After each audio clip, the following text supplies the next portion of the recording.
On Saturday, August 28, 2021, the Greenville County Sheriff's Office in South Carolina received an alarming 911 call. Greenville County 911, what's the location of your emergency? Okay, the thing is, a fitter was supposed to show up to stay with my mom today, and she's in her 80s. Her name is Edna Suttle, and she didn't show up. This is not like her. She shows up like clockwork. So something's wrong.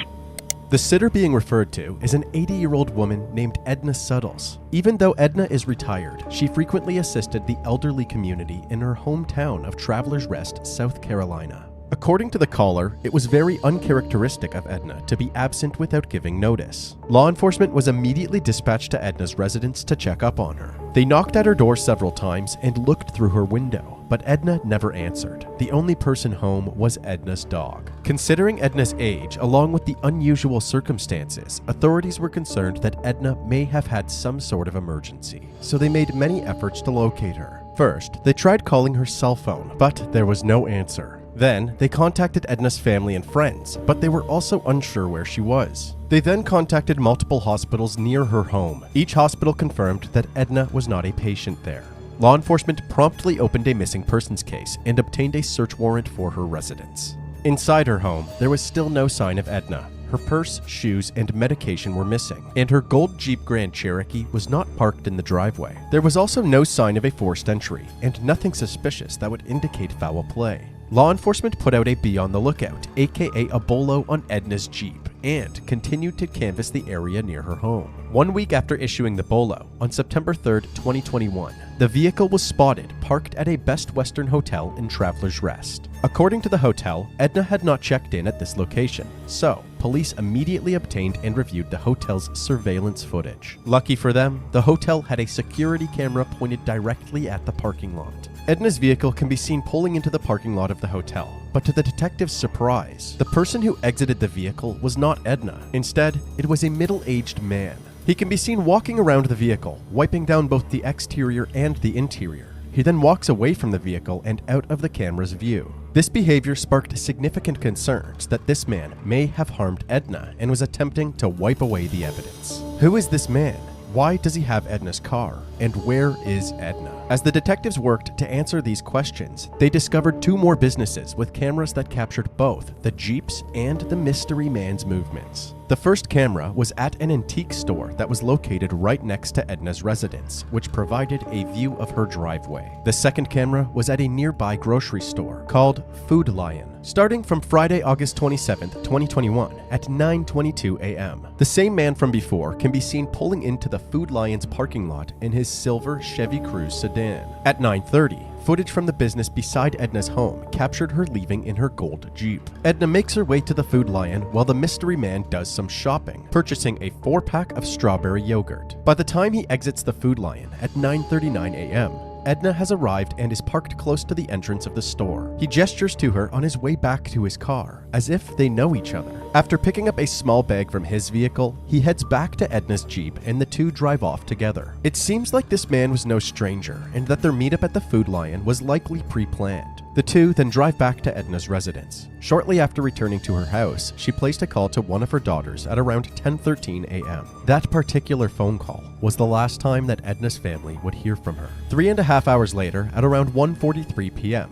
the Jeep is once again captured leaving her driveway and heading in the direction of the Food Lion. At 2:02 p.m., the Jeep can be seen pulling into the Food Lion again, but this time it finds its way to the back of the parking lot, far from any other traffic or surveillance cameras. The unidentified man then steps out of the driver's seat and returns to his Chevy Cruze, which is still near the entrance of the grocery store. He promptly parks his sedan next to the Jeep. Despite the poor visibility of this footage, police believed that they were watching the man transfer Edna's body from the Jeep into the passenger seat of his sedan. At the very least, Edna seemed unconscious, as there was no movement coming from the passenger seat. He then hops back into the Jeep and drives away, arriving at the Best Western parking lot a few minutes later. As seen before, he wipes down the vehicle and then casually walks back to his sedan parked at the Food Lion. He then exits the parking lot toward the North 25 highway, along with what was presumed to be Edna's unconscious body. The collection of video evidence ends there, but thanks to the high-quality footage inside the Food Lion, police were able to create a comprehensive profile of the mystery man.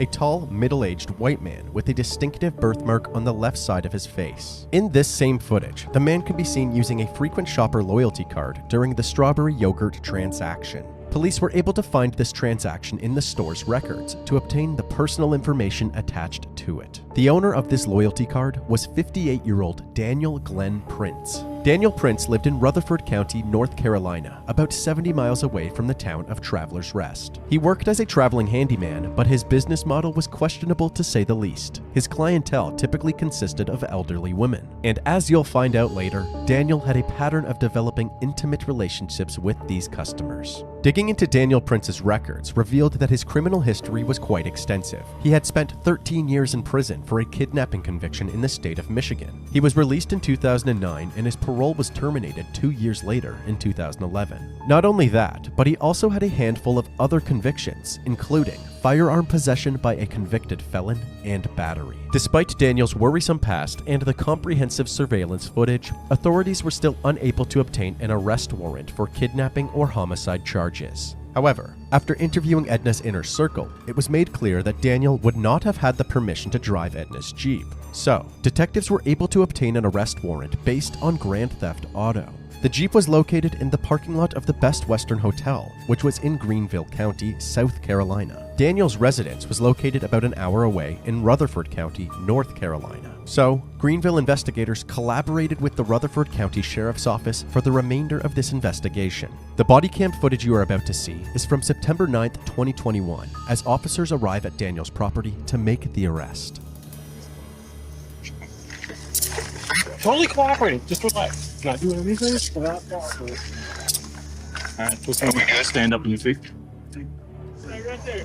Yeah. Walking him back. That's my wife. She's not going to do anything. Yes, sir. Do you mind if I take your hat off for just a second, please? See what you need. Sir, I will be very cooperative. All right, let's try that, please. Mm-hmm. Yeah, thank you. Mm-hmm. This is like a Hollywood TV big-time takedown or something.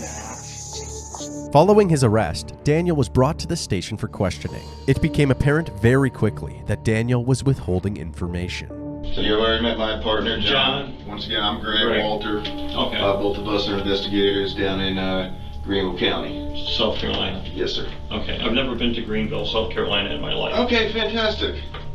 I've never been to Greenville, South Carolina in my life. Okay, fantastic. I've never been to Greenville, South Carolina in my life. Okay, fantastic. Why am I here, sir? I'll talk to you about August 27th, 2021 this year. Where do you think you were at? I've been going all over the place. I've been back and forth to Charlotte. I've been down to South Carolina. Like, where's your jobs in South Carolina taking you? Actually, I was down to Travelers Rest, but I don't know if it was Friday or Thursday. I know I'd been there earlier that week. Okay. Actually, I was down to Travelers Rest, but I don't know if it was Friday or Thursday. I know I'd been there earlier that week. Okay. I've never been to Greenville, South Carolina in my life. Okay, fantastic. But you don't remember which day specifically? No, it was either Thursday or Friday. What kind of job were you working on? I wasn't. This lady had talked to me several times. I'd been down to her house 2 or 3 times. We kind of got to be friends. Daniel proceeded to describe how he met Edna through his job as a handyman. He had gone to Travelers Rest several times to see what she needed help with, but there was always an excuse as to why she couldn't pay for his services. Basically, it was a waste of Daniel's time and gas money. The thing is, she's so sweet and so nice, and you want to help her, and she says, you know, if I get work for her, I'll probably get other work. That's good. I mean, that's great. So you've been down there a couple of times that week? It could have been 2 times that week. It might have just been once. And can I see my one phone? This one? Yeah. Yeah, 27th of Friday. That's never ringing a bell? No, because I have my events marked here and here. Okay. So you were down there on the 25th? I think I was down there on the 24th. Okay. All right, so Why what, are we... What you're telling us is that's not you on the 27th? Food Line parking lot, Travelers Rest? I don't think so. That's not you. That's me. Where's that? Food Line, August 27th, 2021, 9:23. Okay. 32 seconds. Ringing a bell? Yep. Yeah. So what were you doing down there that day? she wanted me to look at some stuff at her house. Okay. And she picked me up at Food Lion because she wanted me with her when she was gonna go meet some guy for God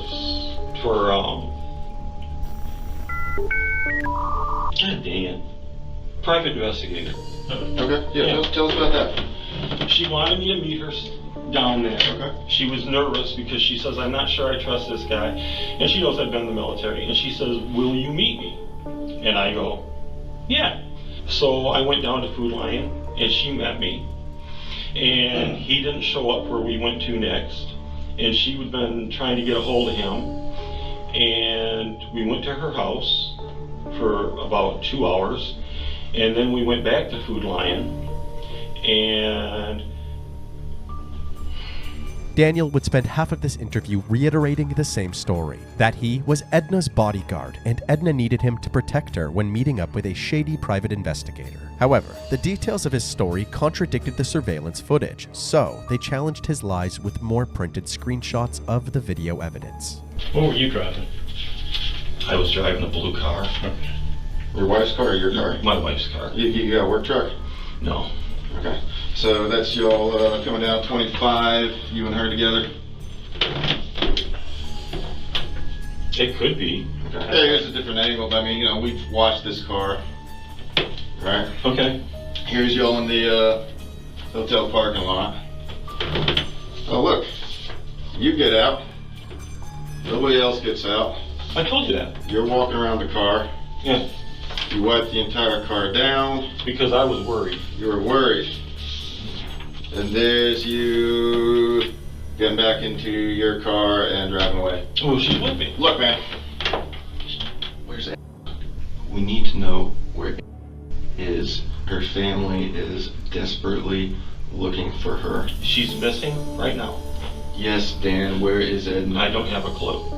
My past from a long time ago, a kidnapping, probably makes this look really stupid. But that's not me. Not really. I didn't. That's what we're saying, man. I didn't do anything bad.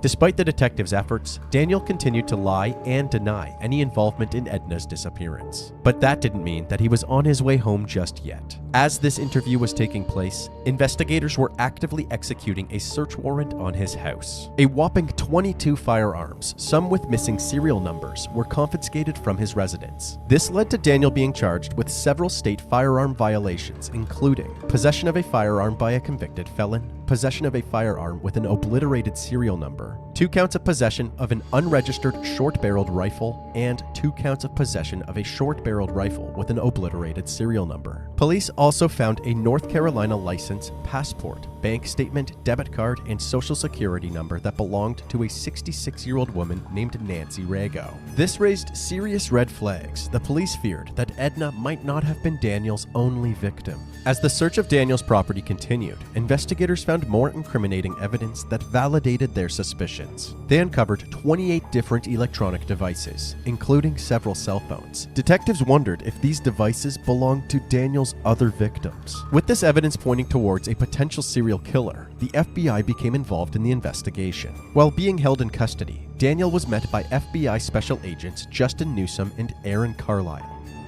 Hey, sir, how are you? Good. Hey, How are you? I'm good. Thank you very much. FBI. Yes, sir. Okay. All I'm here today is just trying Help sort things out. I'll sort things out. Okay. Right. And I want to make sure things are everything's looked at that needs to be looked at. And so you're probably one of the better people that can help me figure out what those things are. Okay. That's kind of why I'm here. So I'm just going to let you are a very intelligent man. I'll just let you go. I don't know why you say that if I'm sitting here. Well, actually, some of the smartest people I've met before have sat across from me. So, yeah, I don't take anything for granted. As you can see, these detectives spent a large portion of this interview easing into the harder questions, showering Daniel with compliments along the way. This is what is referred to as the ego up technique. To put it simply, detectives apply this technique by praising Daniel and the crime at hand, hoping to instill a sense of pride in him. If done correctly, Daniel would then take ownership of the crime and confess. In this case, Daniel was clearly flattered, but this technique was unsuccessful in provoking a confession. You know, I honestly feel you guys are just trying to find Edna. I understand. I want to find Right. it. Like that's It's really That's our goal. It's all we care about, really, right now. I do too. all right. Let me ask you this: if you were doing my job, and I ask this all the time to people, if you were doing my job, what would you do to find Edna? Like you know her better than we will ever know her. What would you do if Edna is? I honestly couldn't answer that for you doing your job any more than you can doing your job because I don't have.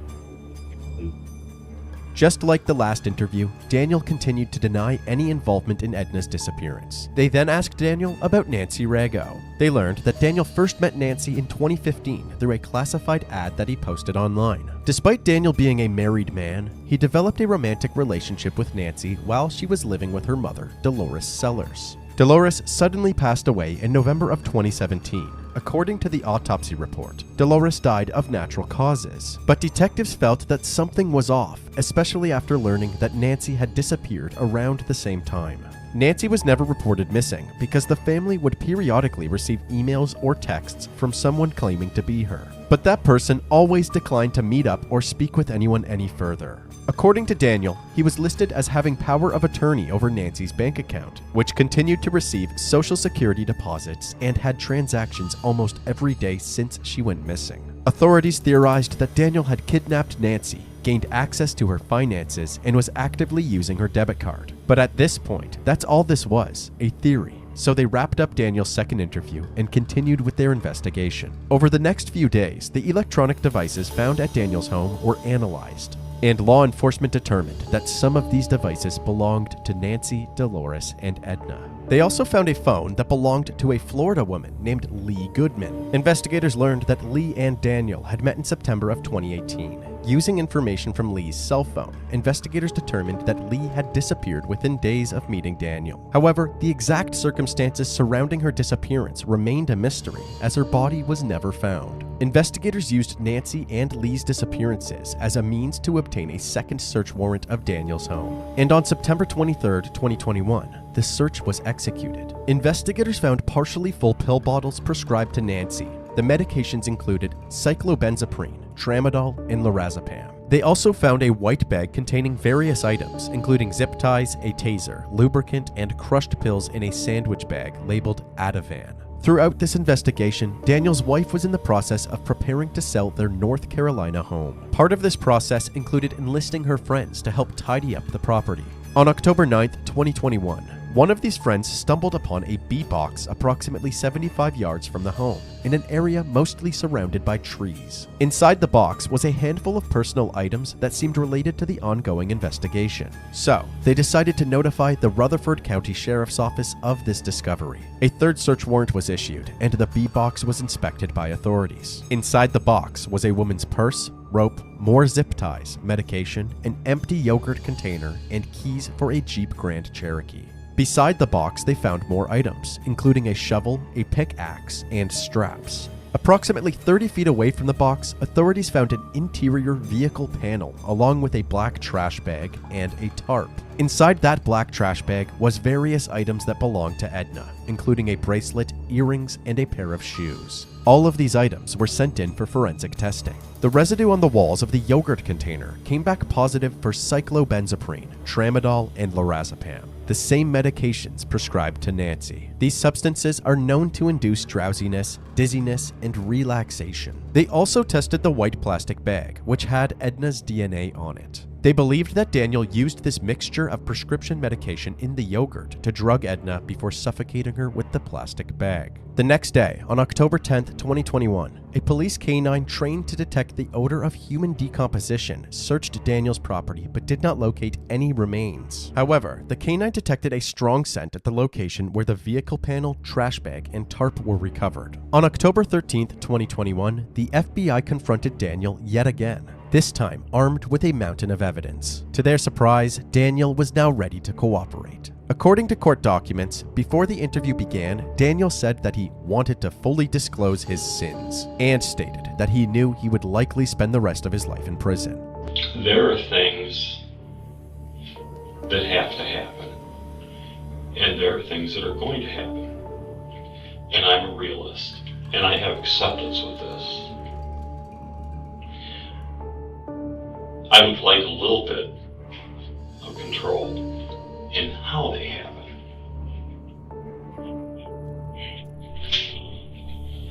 If you tell them to turn that off, I will talk to you a little more freely. Finally, the major breakthrough that the detectives had been waiting for. Daniel was now ready to provide detailed information about all 4 women. He said he would only come clean if the camera was turned off and he had an attorney present during the interview.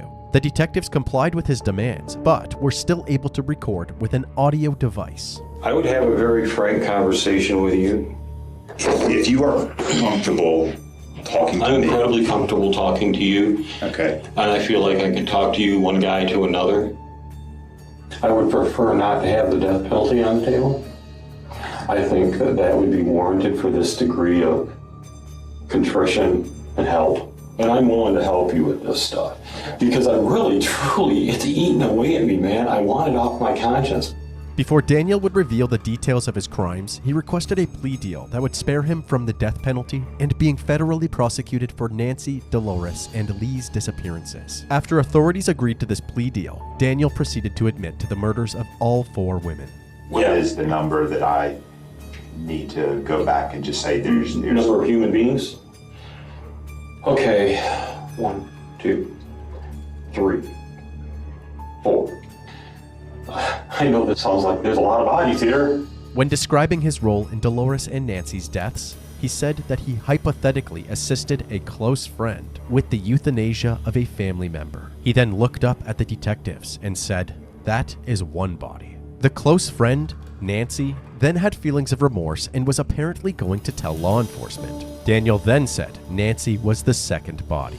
Daniel did not report the death, but instead disposed of the body so he could keep collecting her Social Security benefits. Unexpectedly, Daniel also described another incident in which someone tried to rob him, but the robbery did not work out well for the robber. He stated that after the attempted robbery, he drove to a rural area, disposed of the body, and cleaned up from the incident. While Daniel was clearly keeping things as vague as possible, he did disclose some more specific details about the 4 women's deaths. Dolores Sellers was killed in November of 2017 by a lethal dose of prescription drugs. It is unclear how this was missed in the initial autopsy. Nancy Rago disappeared in November of 2017, but was killed in January of 2018 by a gunshot. Nancy's whereabouts during those 2 months are uncertain. Lee Goodman was killed within the days of meeting Daniel in September of 2018. Her cause of death is unknown. Finally, Edna Suttles was sedated by Daniel with prescription medications and kidnapped from her South Carolina home. He then drove her to his North Carolina home, where he killed her and buried her body in a remote wooded area near his property.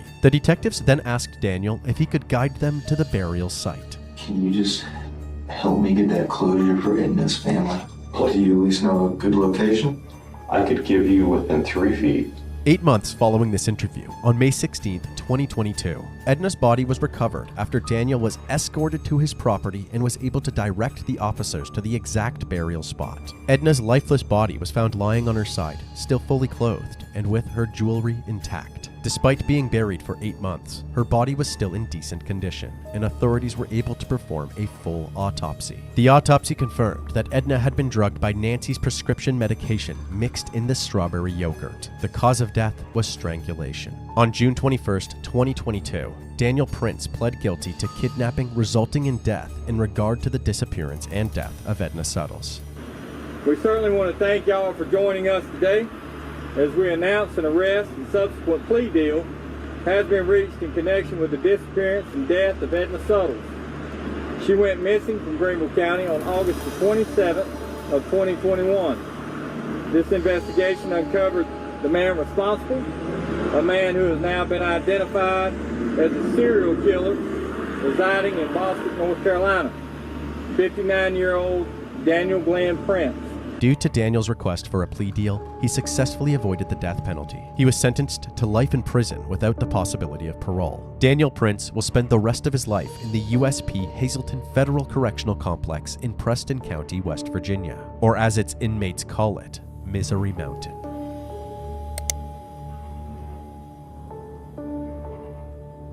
He was a sick-minded individual, dangerous individual. He preyed on the elderly, he preyed on females. Now Prince will face the remainder of his life behind bars. Is being held accountable and cannot commit future acts of violence against innocent women in our community.